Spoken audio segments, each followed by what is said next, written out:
Hello guys, good morning. जय मोगलમાં કેમ છે? Welcome back to my YouTube channel culture Solanki ઉપર, એટલે કે તમારી કાવ્યા એન્ટરટેનર સામે તમે લોકો આવી ગયા છો। જુઓ, તમે લોકો જાગી તો ક્યારના ગયા છીએ અને બ્રશ થયા। મેં થોડી વાર વાંચ્યું, પછી નીચે આવી, બ્રશ કર્યો અને અમે લોકોએ ચા પાણી નાસ્તા કરી લીધા છે। અને બા જો સામે સૂતા છે। બા સરખા સુવડાવું? जय श्री कृष्ण क्यों बा? जय श्री कृष्ण कौन से? जो बाए जय श्री कृष्ण कीधो छे। बा व्लॉग बनावुं छुं, व्लॉग। चलो हूँ पेला बा ने सरखा सुवडावी दऊं।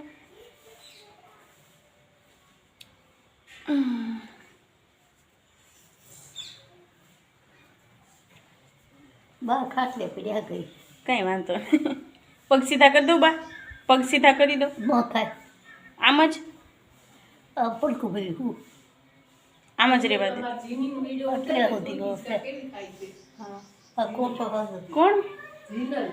ક્યાં છે? જુઓ સામે જીનલ જુઓ સામે હિંચકા ખાય છે। જીનલ કોની બેબી છે માસી? વિશાલભાઈની બેબી જીનલ સામે હિંચકા ખાય છે। બાને મેં સુવડાવી દીધા છે અને હું વાળતી હતી। કંગના પોતું મારશે, માસી રસોડામાં સાફ સફાઈ કરે છે અને પછી અમે લોકો બેઠશું વાંચવા માટે। તો ચલો, બાએ નાસ્તો કરી લીધો છે, બધું લઈ લઈએ છીએ। આવ્યા? જીનલના મમ્મી ક્યાં છે? જીનલના નથી। જીનલના મમ્મી તો અંદર છે। ચલો, ક્યાં છે?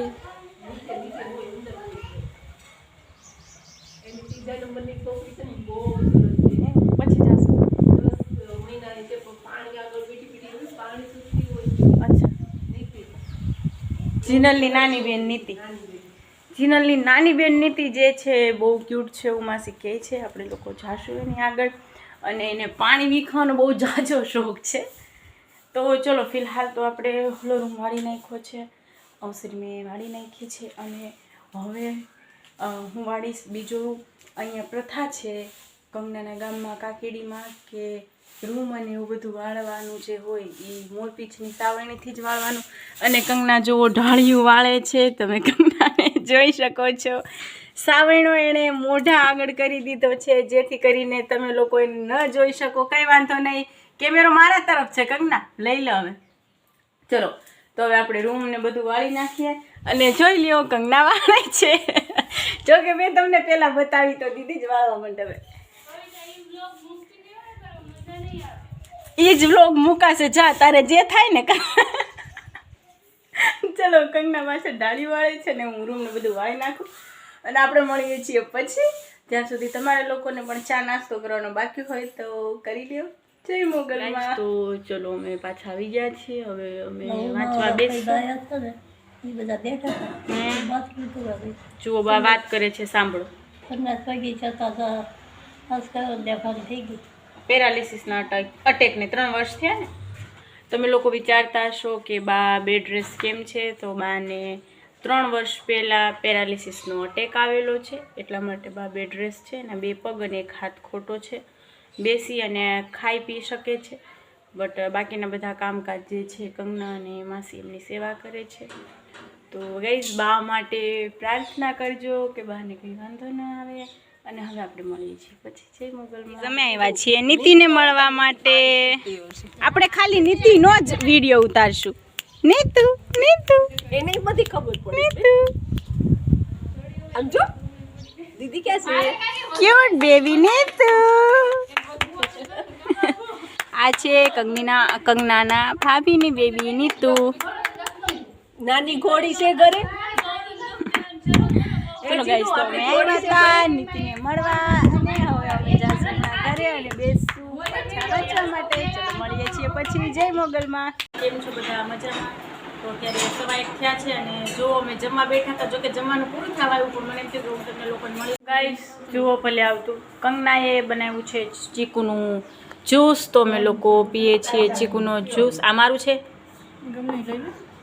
તો ચલો, તમે લોકો પણ ચીકુનો જ્યુસ પીવા માટે કેવો બન્યો છે હું ટેસ્ટ કરીને કહું। બહુ સરસ બન્યો છે, વેરી ટેસ્ટી. ઉનાળો છે, શું થયું, ઠંડુ લાગ્યું? બરાબર. ઉનાળો છે તો ઉનાળામાં આ આપણી ઘરની વાડીની ઘરની જે વાડી છે કંગનાની, મારે ચીકુ લાવ્યા હતા એનું અમે ચીકુ બનાવ્યું કંગનાએ બરફ નાખીને. તો ઉનાળો છે તો ઠંડા ફ્રૂટ જ્યુસ સારા, તમે પણ પીજો. અને મળીએ છીએ પછી. Hello guys, good evening. Sorry આજે બપોર પછી હું તમને મળી ન શકી, કેમ કે મારી ફ્રેન્ડ કંગના, જેમ તમારી કાવ્યા એન્ટરટેનરની લાઈફમાં હંમેશા પ્રોબ્લેમ આવી જતી હોય છે, એમ મારી ફ્રેન્ડ કંગનાની લાઈફમાં પણ બહુ મોટી પ્રોબ્લેમ આવી ગઈ. ચલો તો આપણે જાણીએ પ્રોબ્લેમ શું છે. ચલો ડિયર કંગના, શું થયું આજે? મારે સેમ 4 ની એક્ઝામ દેવાની છે 15 એપ્રિલથી. તો પછી મેં સેમ 1 ની જ એક્ઝામ આપી હતી. તો મને કોલેજથી એવું કહેવામાં આવ્યું હતું કે આગળ પાછળ એક્ઝામ આવશે. તો અત્યારે મારે સેમ 4 ની જોડે જોડે સેમ 2 ની પણ એક્ઝામ આવી ગઈ છે. સવારે સેમ 4, બપોરે સેમ 2 ની એક્ઝામ. આપણે લોકોને મારે કોઈ તૈયારી પણ નથી થઈ અને હવે ઓન ધ સ્પોટ એક્ઝામ આપવાની છું. જેમ કે ગાઈઝ, અમારે લોકોને, મારે અને કંગનાને સેમ 4 ની જે એક્ઝામ છે એનો ટાઈમ છે 10:30 થી 1 નો.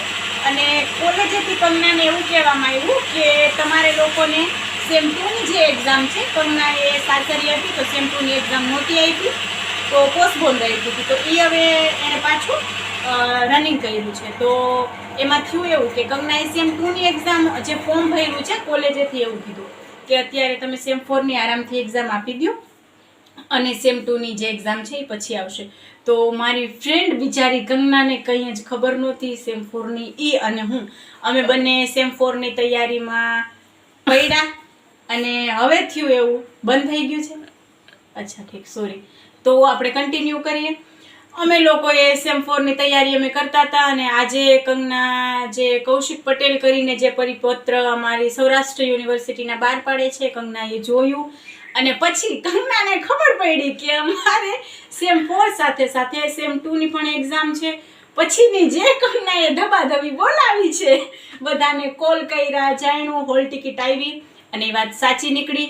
સવારે 10:30 થી 1 વાગ્યા સુધીનો જે ટાઈમ છે અમારે સેમ 4 ની એક્ઝામ આપવાનો અને 2:30 થી 5:30 સુધી જે છે 5 વાગ્યા સુધી કંગનાએ સેમ 2 ની એક્ઝામ આપવાની, જેની કંગનાએ કોઈ તૈયારી કરી નથી. તો અહીંયા અમારી ફ્રેન્ડ કંગના સાથે થઈ ગયો છે બહુ મોટો દગો.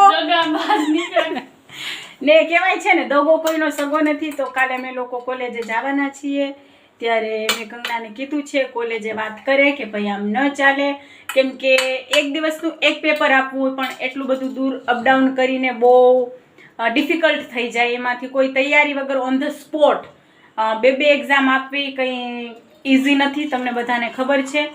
તો અહીંયા કંગના માટે કહેવાય ને કે રિસ્ક અને બધું સાથે થયું છે. પણ જિંદગી ગમે ઈ ધૂન વગાડે નાચી લેવું. હા જુઓ, કંગનાનું કેવું છે કે જિંદગી કોઈ પણ ધૂન વગાડે નાચી લેવું. બટ કંગના બ્રેવ ગર્લ છે, કંગના 2 એક્ઝામ આપશે ને કંગના? હા જુઓ, કંગનાએ ચા બનાવી છે અને કંગના એના હેપી બર્થડેમાં જેને ગિફ્ટ મળેલું છે એ કપમાં ચા પીવા માટે રેડી છે. તો ચલો તમે લોકો પણ ચા પીવા માટે, અને તમારી સાથે પણ આવા સ્કેમ ન થઈ જાય તેના બદલે તમારે સાચવીને રહેવું. અને તમારી કોલેજ, તમે કોઈ પણ એજ્યુકેશન કે ગ્રેજ્યુએશન કરતા હોય તેની કહેવાય ને કે સમયે જાણ લેવી અને તેમાં કોલેજે 3 વાર પૂછવા છતાં પણ મને આવો જ જવાબ મળ્યો. તો કોલેજે ફોર્મ ભર્યું ત્યારે કે એક પહેલા 4 સેમની એક્ઝામ આવશે, પછી બીજા સેમની આવશે, પછી 5માની આવશે ને પછી 3જાની આવશે. એટલે મેં ફોર્મ ભર્યું અને ફોર્મ ભરીને હું 2 એક્ઝામ એક જોડે પણ દઈ શકું એમ છું, પણ કોલેજવાળાએ મારી સાથે ખોટું કર્યું છે. એ લોકોએ મને કહેવું જોઈએ એવું કે 2 એક્ઝામ જોડે જ આવશે તો 2ની પ્રિપેરેશન હું કરી રહું. જુઓ, તો અહીંયા અમારી કહેવાય ને કે કોઈ પણ વાંક વગરની બિચારી ભોળી કંગના ફસાઈ ગઈ છે. બટ કંઈ વાંધો નહીં, અમે લોકો કોલેજે જાશું. તો કંગના કોલેજે બોલીશ ને?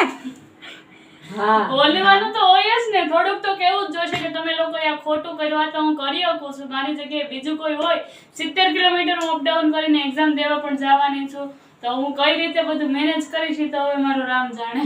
જુઓ તમે અહીંયા કંગનાની પ્રોબ્લેમ કે ઓલરેડી એક સેમની એક્ઝામ દેવા માટે કંગનાએ 70 કિમી દૂર જવું પડે છે અપડાઉન કરીને. અમારા જે માસા છે કંગનાના પપ્પા એને પણ એની રાહેમાં બેઠું રહેવું પડે છે એ એક્ઝામ દે ત્યાં સુધી એને પાછી લઈને આવી. અને આમાં તમે વિચાર કરો એકના બદલે 2 પેપર વચ્ચે 1 કલાકનો ટાઈમ મળે, આ લોકો જમવા જશે કે શું કરશે? તો તમારી સાથે પણ આવી કોઈ પ્રોબ્લેમ ન થઈ જાય, કોઈ સ્કેમ ન થઈ જાય. તમારી કોલેજવાળાની કહેવાય ને કે દરેક વસ્તુમાં નજર રાખવી અને ટાઈમ ટુ ટાઈમ કોલેજે 3 ફોન કર્યા, કોઈએ કોલેજથી એક પણ જવાબ ન આપ્યો, 2 નંબર ઉપર ફોન ન લાગે, કોલેજના પ્રિન્સિપલને ફોન લગાવ્યો, થોડી વારમાં એનો ફોન આવ્યો, એને પૂછવામાં આવ્યું કે આવી રીતે એક્ઝામ છે તો કે હા બેટા કાલે આવીને હોલ ટિકિટ લઈ જાજો. આજે 11 તારીખ છે, 15 તારીખે એક્ઝામ શરૂ થાય છે તો એ લોકોને મેં કોલ કર્યો ત્યારે કીધું કે હોલ ટિકિટ લઈ જા.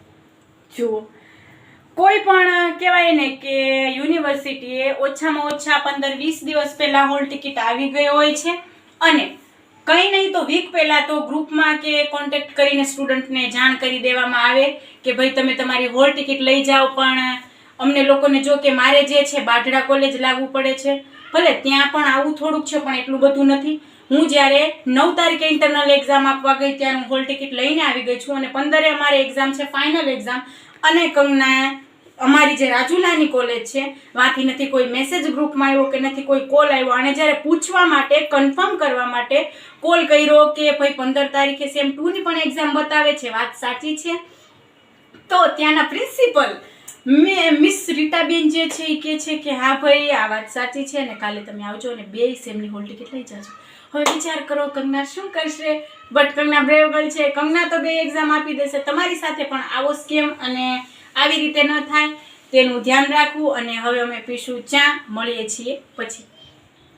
હેલો ગાઈઝ, કેમ છો? તો અમે લોકોએ જમી લીધું છે અને અમે ગયા હતા અહીંયા બાજુમાં કંગનાના શું થાય દાદા, કંગનાના દાદાએ આ ગામમાં પાણીની બહુ પ્રોબ્લેમ છે તો કંગનાના દાદાએ પાણીનો ડાર કરાવ્યો છે. અમે લોકો એ જોવા ગયા હતા જે તમને હું વિડીયો બતાવીશ હવે પછી, જે તમે જોશો પહેલાં હમણાં મેં વિડીયો ઉતાર્યો છે.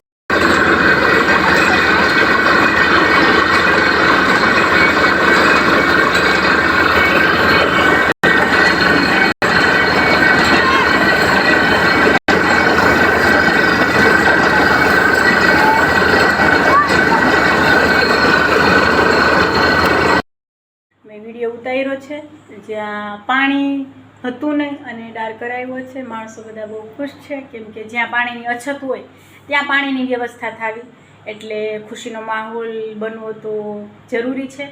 ચલો, તો આશા છે તમને આજનો મારો બ્લોગ ગમ્યો હશે. જો મારો બ્લોગ ગમ્યો હોય તો ચેનલને સબસ્ક્રાઈબ કરજો, વિડીયોને લાઈક કરજો, કોમેન્ટ કરજો, શેર કરજો અને આમ જ તમારી કાવ્યા એન્ટરટેનરનો સાથ આપતા રહેજો, પ્રેમ આપતા રહેજો અને સપોર્ટ કરજો અને તમારું ધ્યાન રાખજો. મળીએ છીએ નેક્સ્ટ વ્લોગમાં. Good night, sweet dream, take care, શબાખે, જય મોગલમાં.